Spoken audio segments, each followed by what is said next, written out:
We're here to have the grand opening for this first net zero building here in the city of St. Petersburg. It's appropriate not only because they're in the first green city in the state of Florida, but also here on the Florida Main Street. There's a lot of really great sustainable live, work, play environments. A lot of the people that live here, work in these shops, walk over. The trolleys now run up and down Central Avenue and are seeing a 50% savings in fuel cost, and the ridership is up over 40%. So this is a really great sustainable place. People really get it as to how we need to change the way we do things. So this is going to be a great addition to our city.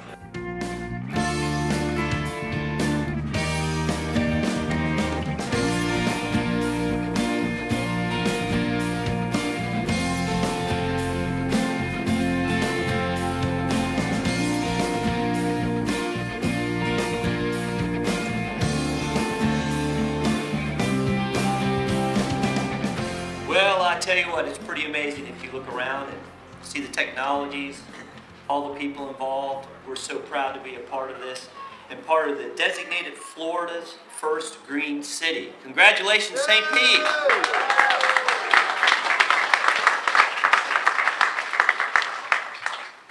Well, really, it's basically all about trying to produce power. It's very quiet. There's no smell. It's pretty amazing, isn't it? So that's where we're trying to move forward in the future, and this is a representation that hopefully other people will follow in this great city. We're real proud to be a part of it. I would like to introduce Andrew Lee. He is a tenant here from Roundhouse Studios. This is a young group of people. It's overwhelming what we've experienced with these people and their desire to live this type of lifestyle, to be involved and really make a difference in global warming and try to actually change how you think. For sure, they have had a huge impact on how our group thinks. Andrew?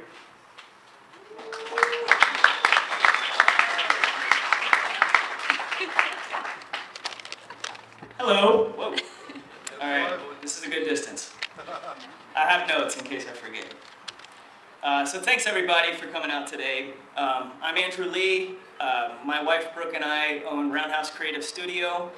With me is Andrea Graham. She owns Big C Design and Development, and along with the Sierra Club, we are the tenants of this amazing building here. So I have 3 words: zero electric bill. That's a big one for us. As small businesses, any way that we can cut costs and reduce overhead is really, it's a big deal for us. But for us, there's also a bigger picture.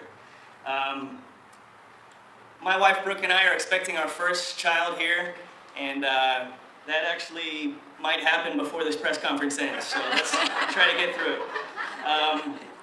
Andy has a couple kids, and thinking about how this building affects them or will affect their future and future generations, that's where the real meaning for this comes in for us. We made the decision years ago to have, to think about the environment in the decisions we make. And now we have the opportunity to make those same decisions for our business. So I want to thank Tom and Brian and Jim at All Florida Management for having the vision to bring this building here. To think that St. Petersburg is ready for something like this is also huge, and to let us be a part of it. So we really appreciate that, guys, and we're very excited. We look forward to seeing you inside on the tour. If you have any questions inside for us, we're happy to answer that and to show you the new studio. So thank you.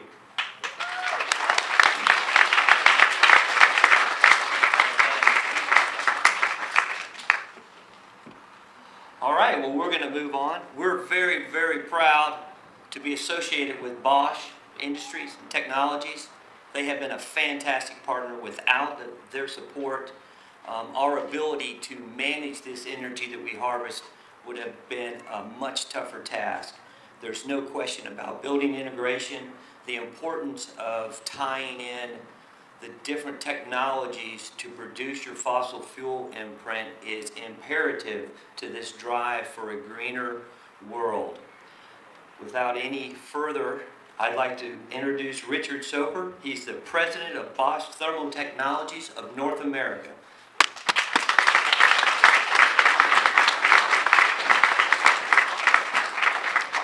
Well, good morning, everybody. Firstly, what a wonderful day this day with the weather. I've come down from Boston, and I can assure you this is absolutely wonderful. Firstly, it's a very proud moment for both myself and my company Bosch to actually be here today to support this great event, this net zero building. But in particular, it's nice to also believe, as you're stood out there, not only is the building being cooled and heated and for hot water from our products, but also you stood under the products as well, in the shade as well. So there's a double whammy from the photovoltaic, which is above you at this present moment.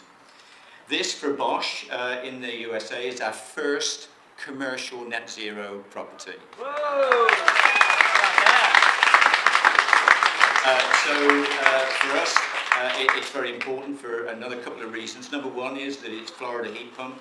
So we're based out of Fort Lauderdale. We employ people in this wonderful state, and we make things. And I think that's a very important point for us to make.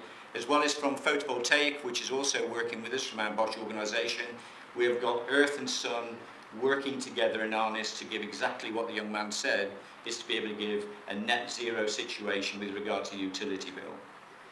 For us also, it's another important stage in our environmental movement. As we all see the changes in our world and in our country, it's absolutely imperative that we can see a sustainable future for the young people coming after us for the future.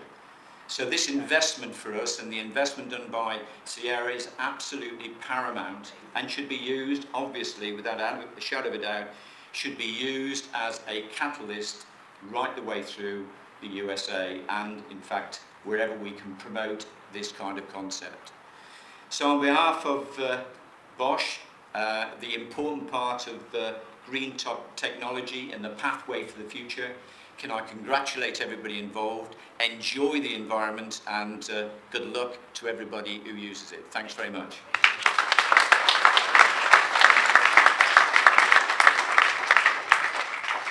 Thank you, Richard. Well, this is kind of interesting. We're very, very proud and honored to have Marianne Hitt from the Sierra Club. She's the National Director of the Beyond Coal campaign. It's quite ironic that we're all here together under the same canopy, trying to accomplish the same things. Marianne Hitt, please. Thank you.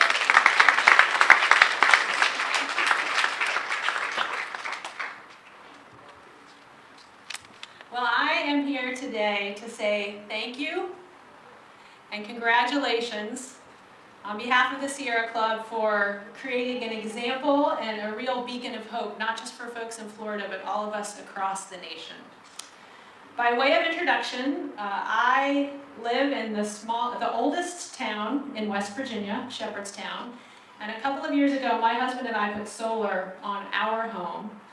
We did it because we wanted to save money, because it seemed like a good investment, and because we wanted to rely less on dirty coal and oil and fossil fuels.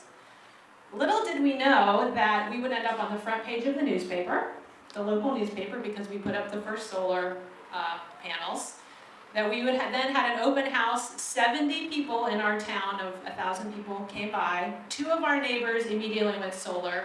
Many of the other folks who came to our house that day went solar. And now the town is trying to map out whether we could actually power the whole town with solar power.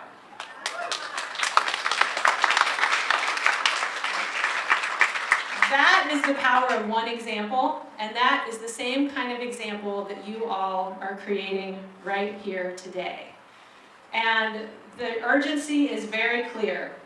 As a homeowner, as a business owner, having no electricity bill, having a lower electricity bill, and actually having a pretty good return on your investment. Our solar company told us anywhere between 7 and 10% kind of a rate of return basically is what we could expect between our lower electricity bill over the years after we, dealt with the additional investment. And there are not a lot of places where you can get that kind of a rate of return these days. So it would seem like a smart financial decision. But we were really motivated because living in West Virginia, we see the effects of mining coal on our neighbors, higher rates of premature death, higher rates of birth defects for people who live around the mining. We know all across this country that people who live around coal-fired power plants have higher asthma rates, have problems with heart and lung ailments. And everyone across this country has been galvanized by the images of Hurricane Sandy, by the plight of our friends and neighbors in New York and New Jersey, by the record droughts in the Midwest, the record wildfires in the Rocky Mountain West. The sense of urgency right now to tackle this biggest source of our climate change pollution and move to clean energy could not be greater. And it's also a huge economic opportunity for our nation. If we can lead in the race to a clean energy economy, we're going to lead the world in the 21st century. This office is where a lot of that great work is going to be happening. This is going to be our state headquarters for staff and volunteers of the Sierra Club who are going to be working to move this sunshine state beyond coal and oil. We're going to be working to stop offshore drilling from encroaching on your wonderful pristine beaches here in Florida, working on campaigns for clean cars and mass transit and roads that are friendly to bicyclists and pedestrians.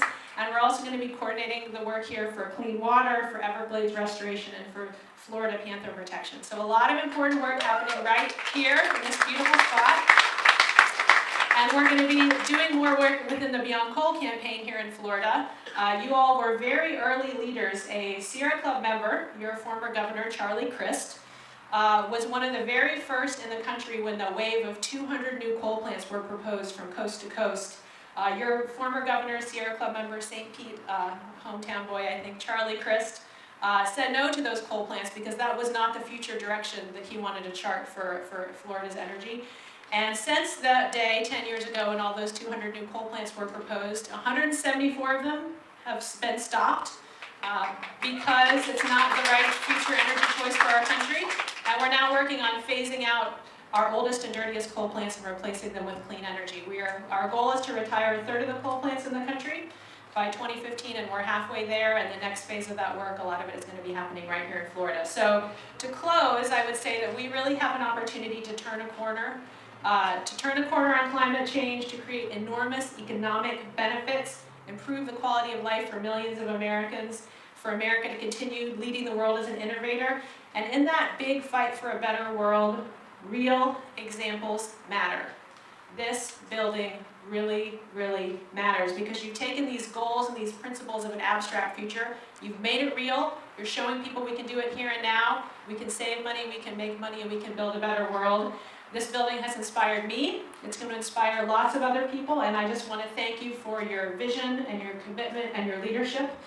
This is just the beginning of some really important new changes that you all have set in motion in the world. So thank you again for all you've done. Congratulations.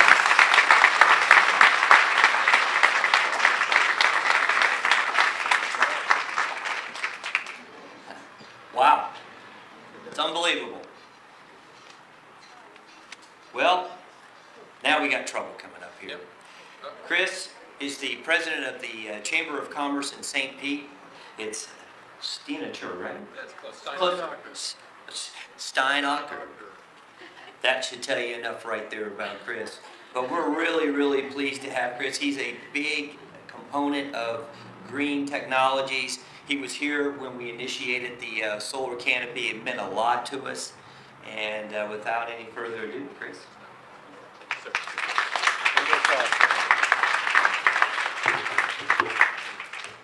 Good afternoon, everybody. What another Chamber of Commerce kind of day, huh? And thank you. I'll take credit for it. That's all right. Mayor, sorry about that. Mayor, I always love getting in front of the mayor on that one. So I just want to say, first of all, congratulations and thank you. I was here when this was a lot with dirt and a lot of dreams and ideas, and everybody kept saying, we're going to go net zero, and trying to educate everybody, and everyone kind of looked and went, I don't know what that really means. And they've helped us bring it up and help us educate it. So here at the Chamber, we're just first of all proud. For 113 years, we've promoted St. Pete as the Sunshine City. And that was a competitive advantage. That was for people to come here and warm their bones and get healthy and do something different in their lives. And now, with this the first one in Florida for Bosch, the first one for us in St. Pete, to be Florida's first green city, we have another competitive advantage. And that's how we're going to create jobs, how we're going to live our lifestyles, how we're going to raise our kids in a new economy. And I can't think of any other great place to do it but in the Sunshine City. We have got leaders here now who understand it. We've got folks and businesses here who are willing to invest in it. We've got organizations who are advocating for it. This is our opportunity, everybody, to take another competitive advantage, to take the Sunshine City, leverage it into the future we all can build. And this is a great example of what we can build together. So I want to congratulate you all. So now it's my privilege also. Part of this is the Chamber is we have a Green Council, and we're working in a lot of efforts, and we're trying to work on even urban agriculture initiatives, just trying to make sure we understand what's really near and dear to our hearts. But what also this represents is commerce. When you heard Andrew say, this is about competitive advantage too. I don't have to pay an electric bill now. That means they can start investing in their technology, in their innovation, and in their people, and they're going to create more jobs for us, and that's what this Chamber is looking forward to do. And so what I get a pleasure to do is I'd like to call up Marianne Hitt. Marianne from, most people say Sierra Club and the St. Pete Chamber, they seem like oil and water. I'm very proud of our relationship with the Sierra Club. We actually work very closely on a lot of our initiatives, including transportation, where we're still moving the ball ahead to try to get us transit for this entire community. So when they said, what could they do? They said, can we join the Chamber too? And I said, heck yeah. So Marianne, I'd love to come in, and this is our newest member, the Sierra Club. So thank you very much.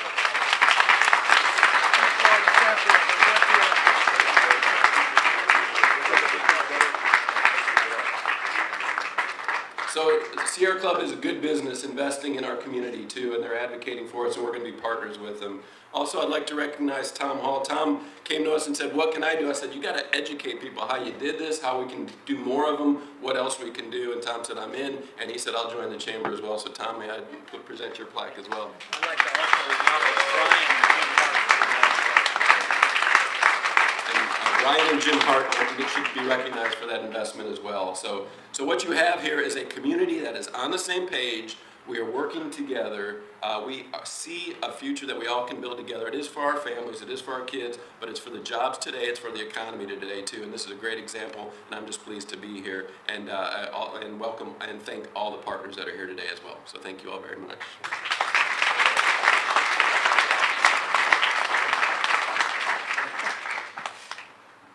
Keeps getting better. Thank you, Brian and Jim Hartley, for coming up. They're in big trouble with me right now, so we'll just thank you, Chris.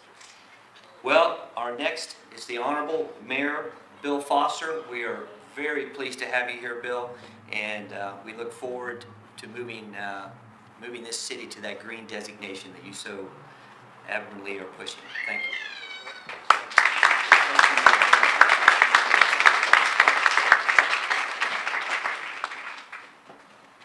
I'm going to be brief because I understand somebody is close to delivering a baby. We're not going to do that here today.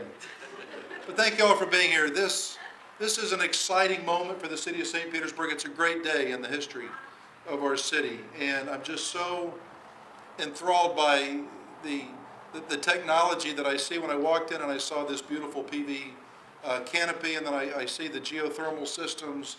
And then I go inside and I see how creative it's been. And if you follow anything about Richard Florida, and I'm kind of a disciple of really how you nurture and respond to the creative classes, this combination of technology and the actual businesses that you have inside, nobody can say that we are not on the front end of being absolutely a creative city where we embrace our diversity, we embrace our culture, but we embrace our creativity. We embrace the arts, we embrace Grand Central, and we're doing a lot out here on Central Avenue as we go from bay to bay. And it's an exciting time in the life of our city.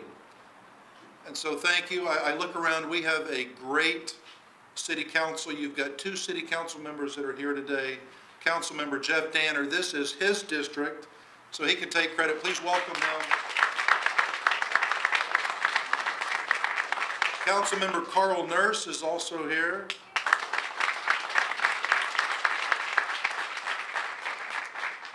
And it's this council that drives me, and I get to drive my staff as we look at ways that we continue to embrace this kind of technology throughout the city. And we like being first. We like having this first certification. We like being the first tree city, the green city, and I'll tell you, to have this as a first for Bosch and this technology that they chose St. Petersburg, and to have somebody here from West Virginia. Now think of the mindset of the coal miners of West Virginia, and to push change in West Virginia. You see, it makes sense here. We are the Sunshine City of the Sunshine State, so harnessing all of this free electricity makes sense. But God bless you, what an inspiration that you've, please.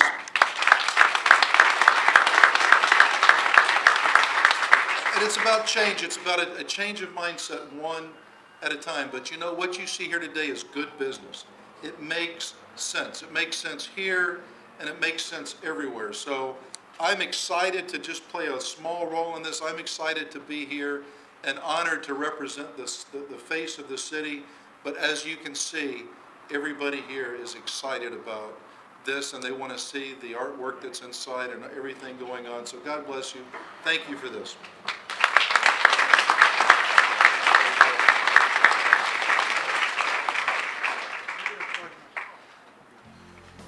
Yes, I think what we're going to do as a ceremonial ribbon cutting is we're going to have the mayor plug in a Chevrolet Volt. There we go. Now, Mayor, it could shock you. Don't worry. I won't stick it in my mouth.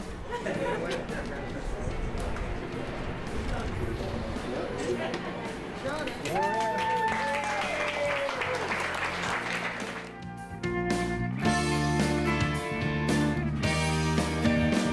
The charging station that I have here behind me is a ChargePoint station. It's available for any commercial application. So we have probably about 100 here in the Tampa Bay area, probably about 20 plus here in St. Pete downtown area and surrounding areas. So the station, drivers can pull up to anywhere that they're located. They can tap their membership card, whether it be a SunPass or a ChargePoint card, or even an RFID-enabled credit card.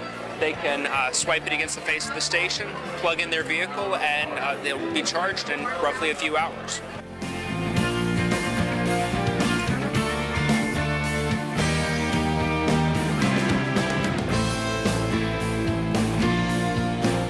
So on top of the building here at St. Pete's, you have 182 Bosch solar panels. Now these solar panels are basically silicon-based products that take the solar radiation and transforms it into direct DC current. There's no steps in between and no moving parts.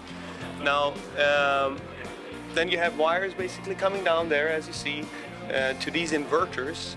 So before here you have direct current, whereas in the inverters, the DC current is transformed to AC current. That is then at a later stage fed into the grid for a net metering process, which basically means that you get a credit for each kilowatt hour you save into the grid. You can then use one as well. And that's how solar basically works here in Florida.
On behalf of the Beef O'Brady's Bowl St. Petersburg, I'd like to welcome everyone in attendance at Tropicana Field and those watching online to our live streaming tonight. Now, it's on to our 2012 team welcome announcement. This year's game between UCF and Ball State will be played on Friday, December 21st at 7:30 p.m. To get tonight's proceedings going, I'd like to introduce Brett Delaney, the Executive Director of the Beef O'Brady's Bowl St. Petersburg. Brett's in his 5th year as the Executive Director of the ESPN Regional Television-owned bowl game. And under his leadership, the bowl has evolved into a highly desirable postseason destination for teams and fans. Brett?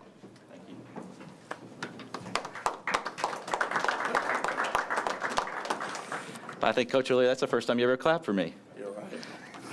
What a lucky guy I am. Thank everybody for coming. I wanted to welcome everybody to the Trop this evening. Just want to say a few quick words and thank yous to our sponsors, and then we'll get on with the program. But I would like to thank all of our board members, our committee members, our volunteers, all the people who work tirelessly day in and day out, our staff, to make this possible. I just want to say thank you to them. I'd also like to acknowledge Mayor Bill Foster, who's here tonight. Thank you, sir, for coming. Got to clap for the mayor. He's the man. And I'd also like to thank Mike Allstott. He's here tonight. And his partner in crime, Rich, who's the president of his foundation. When we came here 5 years ago, this is our 5th year for our bowl game, we needed a really good community partner. And these two guys stepped up and have been great partners throughout the years, so I want to thank you guys sincerely. Thank you very much. Without further ado, I'll turn it back over to Jack and we'll get started.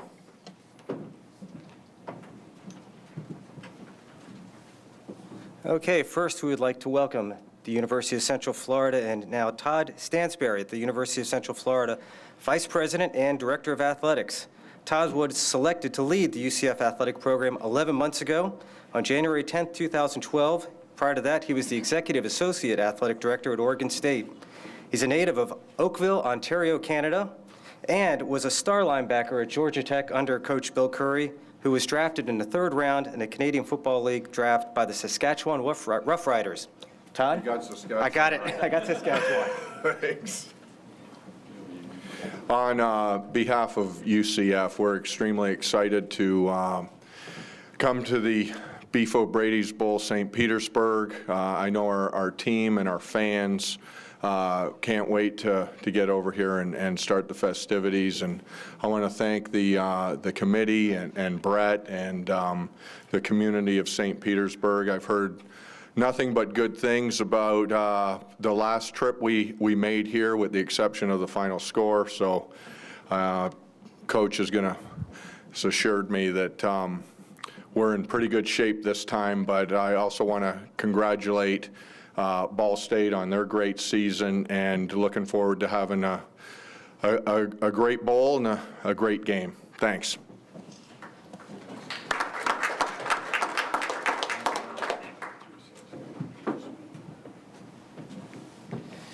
And now for Ball State, Bill Scholl, the Director of Athletics. Bill took over the reins at Ball State on April 30th, 2012, after spending the past 2 decades at the University of Notre Dame. Notre Dame alum, Bill was Deputy Athletic Director at the Fighting Irish at the time of his move from South Bend to Muncie. Welcome.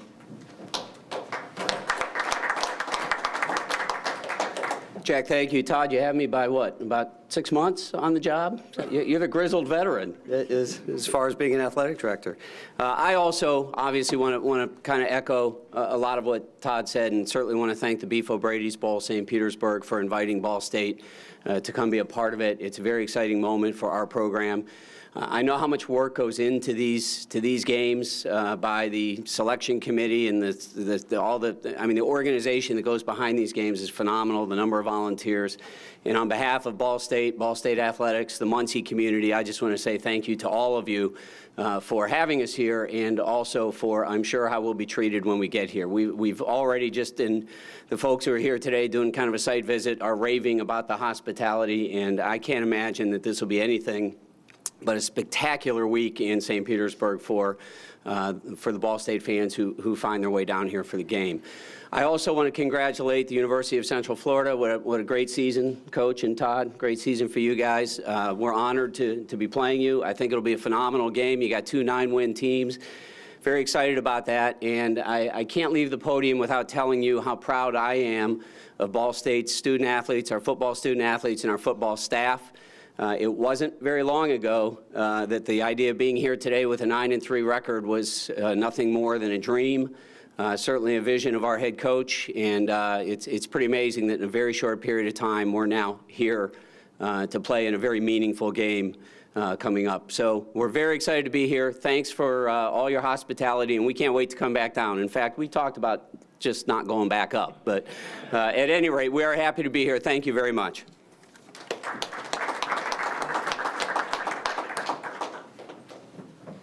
Well, one great note just to pass along to everyone, we're proud that we have 2 9-win teams. There are only 9 or 10 bowl games total that have 2 9-win teams or more playing in their bowls this year. So congratulate both of the teams. And first, I'd like to bring up Coach George O'Leary of UCF, who needs no introduction. That's a very nice way of saying you've been in coaching too long. But congratulations to Ball State, their football program, their football staff, the university. I've had an opportunity to look at them a little bit on film, and it's going to be a great competition, and we're looking forward to the challenge. I thought a great job done coaching this year, Coach, and a great job by your football team. You know, I was here a couple of years back, and I thought the Beef O'Brady Bowl did a great job. I've been to many bowls, this is, I think, 14 or 15, and I thought the hospitality here, I thought the people that supported the game, just everything from dealing with the players to dealing with the coaching staff to dealing with our support and fans was just outstanding. I know how much work goes into a bowl game, and I think we have a great facility, a great town as far as city to have the game in, and I know our football team is looking forward to getting over here. Some were actually on the team when we were here last time, so again, that's good and bad. They know where to go, which causes me headaches and stuff. But we're looking forward to getting over here and meeting a lot of the same people, a lot of the same faces I see in the audience today. But again, I think you have 2 good football teams and a great game expectation as far as crowd's concerned and competition's concerned. So again, I thank you for the opportunity to play in the Beef O'Brady Bowl, and we'll be here on the 18th, and I'm sure you'll be ready for us. Thank you very much.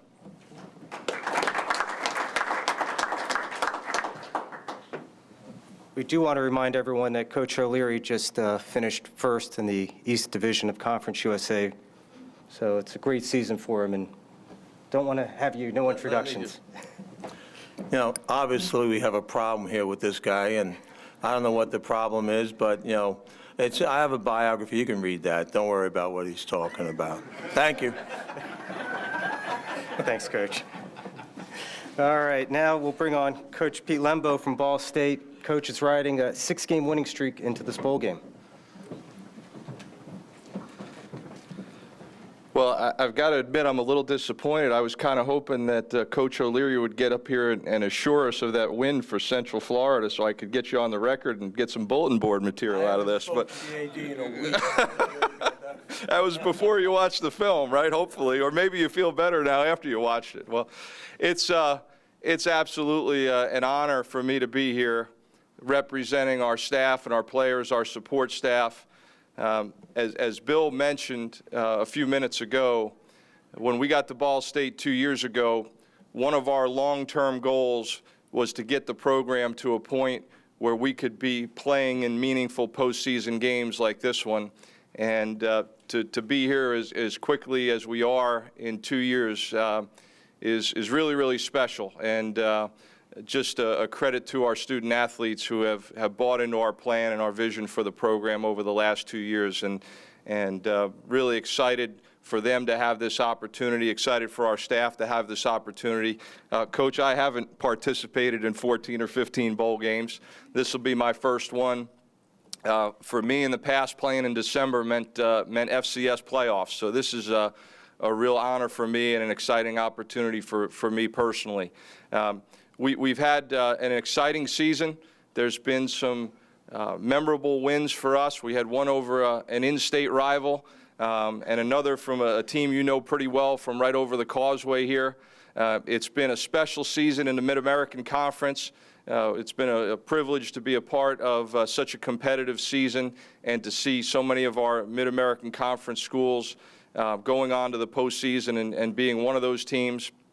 Like Coach, I started watching some video this week, and I can tell you that this game against Central Florida is going to be a tremendous challenge for our program. So we're going to have to do a great job in preparation.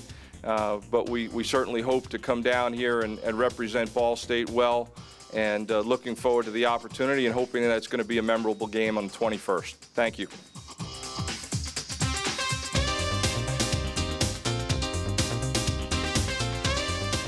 Being here in St. Petersburg, and it's been a long time coming, but it's unbelievable 5 years has gone by, and we're talking about, you know, the 5th year of being here and how successful it's been and how much it's meant to this community, that people come in from other states or down the street to be able to experience what St. Petersburg has to offer, and the amenities and what the bowl and what the committee does here for the Beef O'Brady's Bowl, St. Petersburg does for the hospitalities for these teams. And the reputation's, you know, getting bigger and bigger and bigger every year, and people get excited to come here.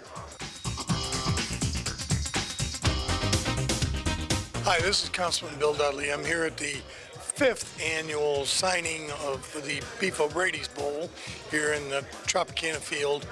And what a nice touch today. We have two teams, one fairly local, has been here before in Central Florida, but we have a new team coming in that's never been here before, and by all means they're just thrilled to be here, and that's the Ball State Cardinals from Indiana.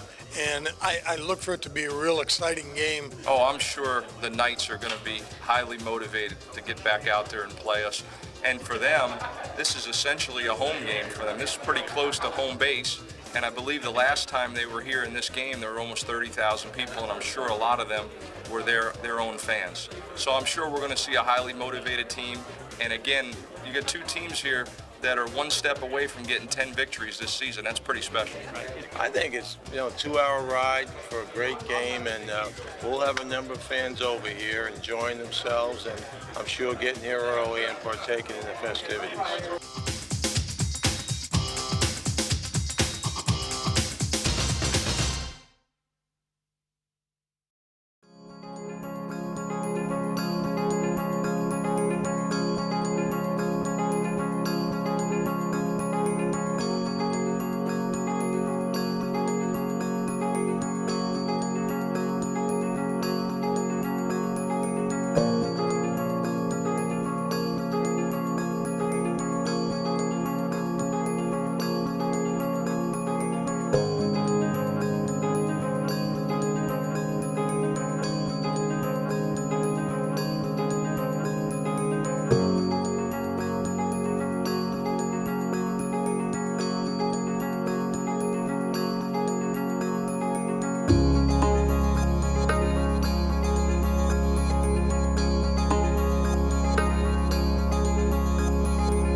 Welcome to Michel Teagle's contemporary ribbon cutting.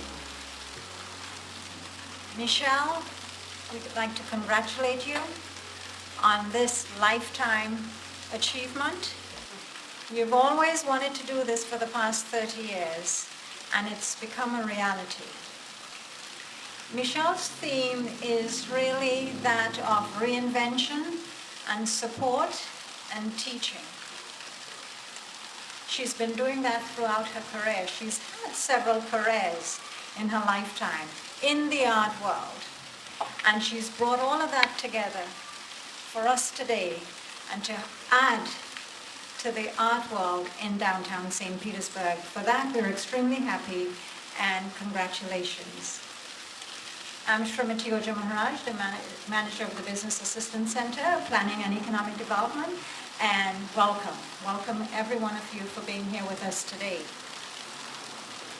As we said, Michelle Teagle's gallery is at 320 Central Avenue, right downtown, and she's got with her 60 national and local artists. 60. As I said before, she's always had a role of supporting and teaching and volunteering, and she brings that to her studio and gallery. She specializes in arts, jewelry, collectibles, and fine items, and also functional items. She's also gone into the world of sculptures and furniture from ancient Africa and other parts of the world. Michelle, as we've indicated before, she's got several national and local artists, and she's brought them into her store, some of whom are with her working on a daily basis, volunteering and consulting with her. So with that in mind, I'd like again, on behalf of the city and everyone in terms of the art world in St. Petersburg, to congratulate you and ensure you that you have your support. You have our support for your business. In doing so, in spite of her educational background in art and working in several areas, working as the administrator of the Florida Craftsman Gallery and other areas, she still took time to inform herself and educate herself on starting a small business. And she thought that was very important and paramount in her success of what she's doing.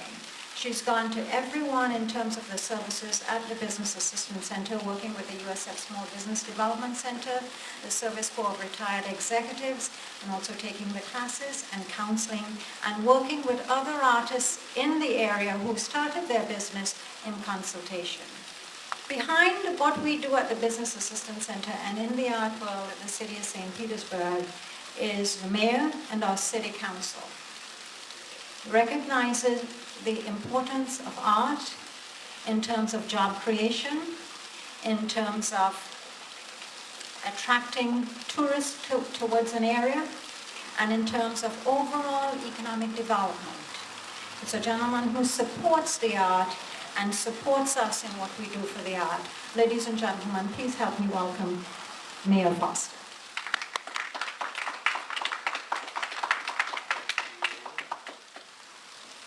Well, good morning. What a beautiful day we have here. Michelle, thank you for your ongoing commitment to the city of St. Petersburg and the arts. Michelle reacquainted herself with me today. And these are exciting times. And ribbon cuttings are just kind of it's the fun part. It's kind of a culmination of a lot of work before and a lot of work subsequent. But we're excited to do that. And that's something that we like to do in the city of St. Petersburg. We like to come out and just celebrate business. We celebrate the arts. We're the #1 city in the country for cities under 500,000 in arts and culture as a destination. We embrace the arts. We embrace business. We embrace job creation. And when you combine things that you like to do, things that are visually beautiful, the arts, with economic development, with job creation, it's a perfect fit. Art is business, and that's something that Elizabeth Brinklow and our staff is continuing to push. Art is good business, and so we're grateful that you have invested in our downtown. Michelle was talking about kind of this pilgrimage from Florida Craftsman and some things in between to a culmination of having our own business here. And really the timing, and timing is critical when opening up a business, because a few years ago, 5, 8 years ago, this wasn't the best timing for her in this location here. She said the trees were kind of made it dark. There wasn't a lot of pedestrian friendliness, and she said timing is everything. The trees are up. Certainly the sun is out, and we've got a great walking corridor from 4th Street all the way down to Beach Drive and beyond. And it's that connectability with this corridor, with Beach Drive, with the new pier that's coming out, and all of the synergies that are making this downtown so special. Timing is great. So Michelle, congratulations to you. Thank you to the BAC staff for all that you do when it comes to the entrepreneurial education that you provide, working with SCORE, and really helping that business owner get from concept and idea to a lease, to a CO. That's what makes it exciting. So anything that my staff can do, you got a whole lot of city staff working right there across the street. And so anything that we can do for you, I certainly avail our staff to you to assist you in any way. But absolutely a great location. I can't wait to go in. I can't wait to cut the ribbon. Michelle's been open since October, and she said, there's kind of a mindset, do we wait until a ribbon cutting? And the answer is no, you don't have to wait for us. As soon as you get your CO, as soon as you're in, start making money. That's what it's all about, is the business spirit there. We'll get to you. We'll get to the fun part. So we're happy to be here today, but we're so glad you're here, and congratulations on behalf of all of us. And council members that are here in support today, certainly Councilmember Carl Nurse, avid supporter of the arts. Councilmember Bill Dudley is also here, supporter of all things St. Petersburg. It's an exciting time. So thank you to all that made this day possible, and we're ready to cut. Thank you. Thank you very much. As the mayor indicated, this is Carl Nurse's district, District 6, and thank you very much for being here. Mayor, thank you for all the support that you provide for our businesses. Michelle is also supported by her businesses next door, who opened just recently also. And here we have Eric Carroll, and Mayor, you'll be visiting with him next door also. Just opened a brand new business right next door, Bubbles and Bubbles, and it's a jewelry store. So thank you for being here and supporting Michelle in all that we do. Ladies and gentlemen, let's just welcome Michelle Teagle of Michelle Teagle's Contemporary.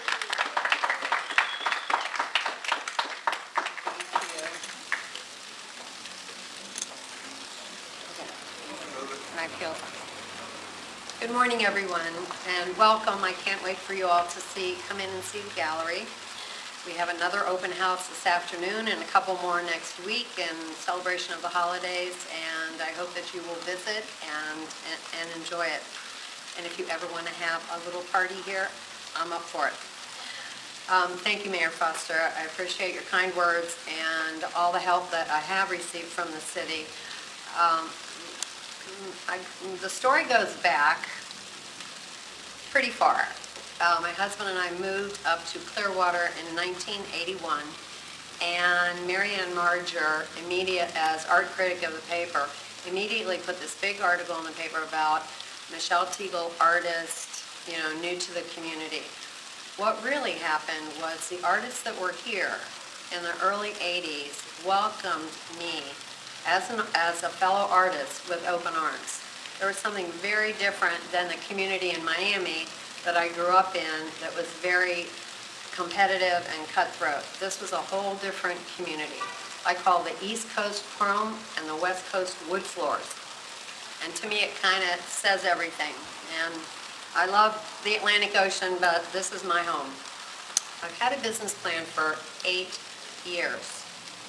It has morphed. It has grown, it has shrunk. I became partners with my good friend David Bewley and Pete Shepard.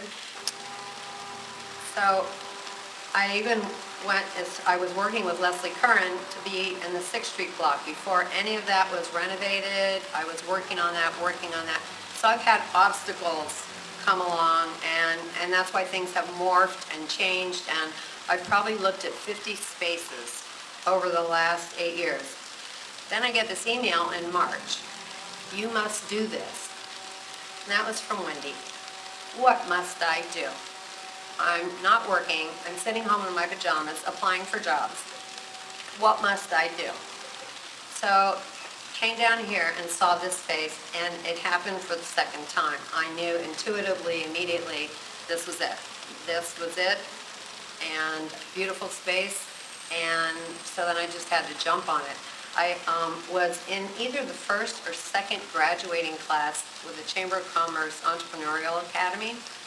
So I took those classes years and years ago. I still have the paperwork in one of my 32 piles at home, and but a lot of it stayed up here. And then the Business Assistance Center has been so helpful with so many of the classes and things that I needed to get refreshed about. I do have to thank Shrimati and her staff, Angela Collins and Tracy Smith, for all their help and coming to see how I'm doing, pat me on the back, you know, give me that extra push that I've needed to not break out in tears.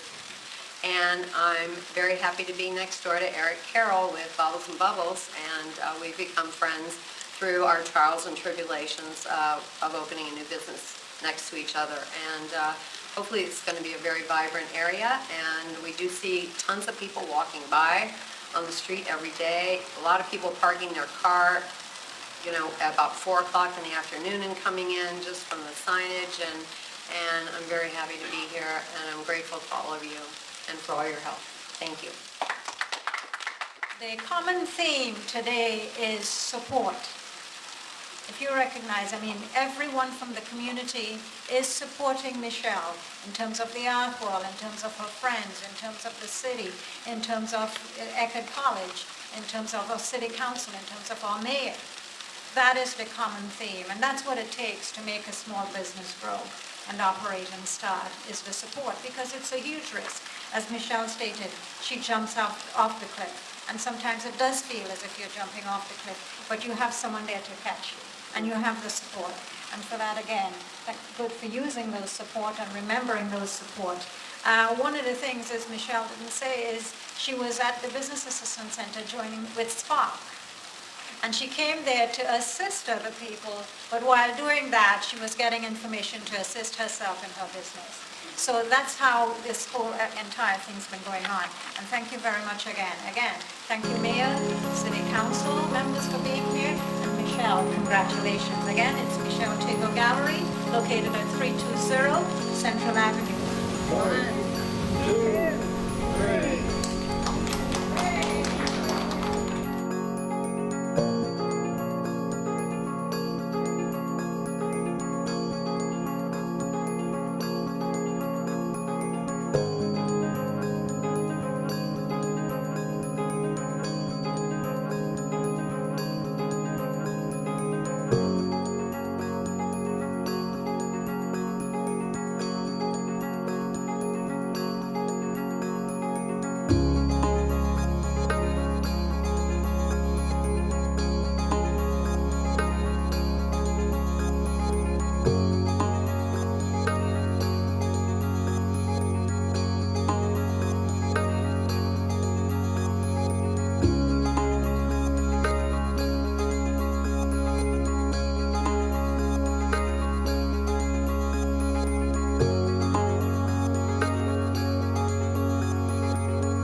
Good morning. I'm Carl Nurse. It's a pleasure to be here today with the opening of Michelle Tregel's Contemporary Art Gallery, what used to be a gym. As this block has come back to life with a series of art-related activities.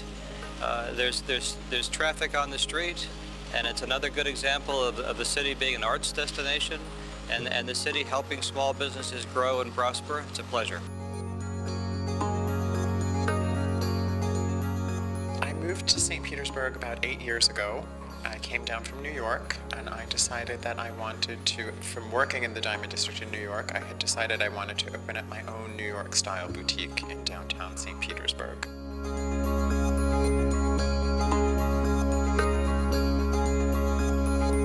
It's a very artsy and eclectic area, I thought it would be a great spot to put a fun and fabulous little jewelry store.